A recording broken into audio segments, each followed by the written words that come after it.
দুনিয়ার মুসলমান বাবাজিরা আমার খেয়াল করেন, একই জায়গার মধ্যে দুই বন্ধু দোকানদারি করে, একজন হিন্দু আর একজন মুসলমান।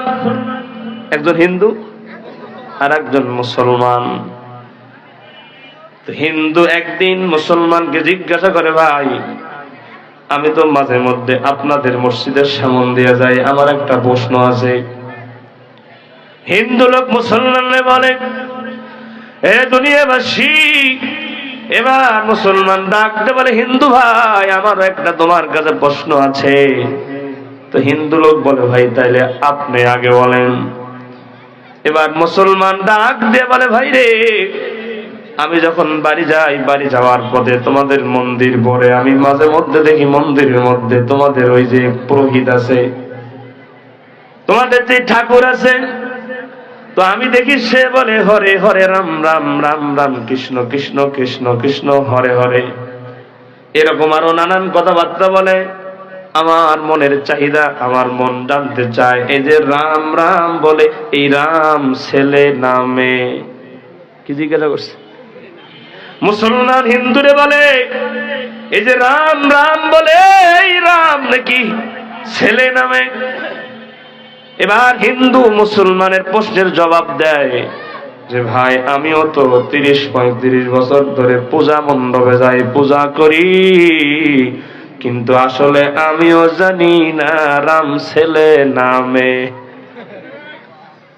আসলে বলেন তো, এই হিন্দুর কি হিন্দু ধর্ম সম্পর্কে কোনো জ্ঞান আছে? পূজা সম্পর্কে কোনো জ্ঞান আছে?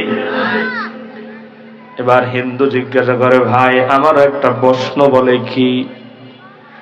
আমিও দোকান বন্ধ করে মাঝে মধ্যে ঈশান নামাজের টাইমে যখন বাড়িতে যাই, তো আমার বাড়ির যাওয়ার পথে একটা মসজিদ পাওয়া যায়, তো মাঝে মধ্যে আমি ইমাম সাহেবের ওই স্পিকারের আওয়াজ শুনতে পাই, সে বলে সামি আল্লাহ হলিমান, বলেন না সামি আল্লাহ হলিমান। হিন্দু বলতেছেন যে, ভাই এই যে আপনাদের ইমাম সাহেব সামি আল্লাহ লিমান হামিদা বলে, আমার মন জানতে চায় যে হামিদা যে বলে, এটা উত্তর পাড়ার বল্টুর মাইয়া না দক্ষিণ পাড়ার মন্টুর মাইয়া? এই যে হামিদা হামিদা বলে, আসলে হামিদাটা কার মেয়ে? এবার মুসলমান জবাব দেয়, ভাই শোনো, আসলে আমিও 30 বছর 35 বছর নামাজ পড়ি, আসলে আমিও জানি না আসলে হামিদা কার মেয়ে। নাউজুবিল্লাহ। হামিদা আসলে কি কারো মেয়ে? হামিদাহু শব্দের অর্থ তার প্রশংসা। কার প্রশংসা?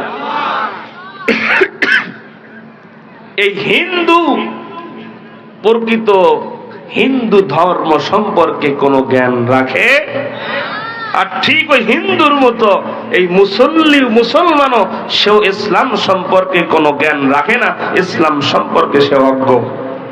কথা বলেন ঠিক কিনা? তো 1 নম্বরের কারণ নবীজি বলেন, নামাজ পড়ে নামাজে কি পড়ে তা জানে না। বলেন না, নামাজে কি পড়ে, যা পড়ে শুদ্ধ পারে না, আর যতটুকু ভুলভাল পড়ে তাও বোঝে না, অর্থও জানে না। দুনিয়ার মুসলমান বাবাজির আমার, একটু উপলব্ধি করেন, 40 বছর 30 বছর নামাজ পড়তে পড়তে মাথার মধ্যে কপালের মধ্যে কালো দাগ হয়ে যায়, পায়ের মধ্যে এরকম গোড়া ফুলে কালো হয়ে যায়। এরে দুনিয়াবাসী, আমি মাঝে মধ্যে লক্ষ্য করে দেখেছি, এরকম অনেক মুসল্লি আছে 20 বছর 30 বছর নামাজ ঠিকই পড়ে রে, কিন্তু অজু যখন করে অজু ঠিক মতো জানে না।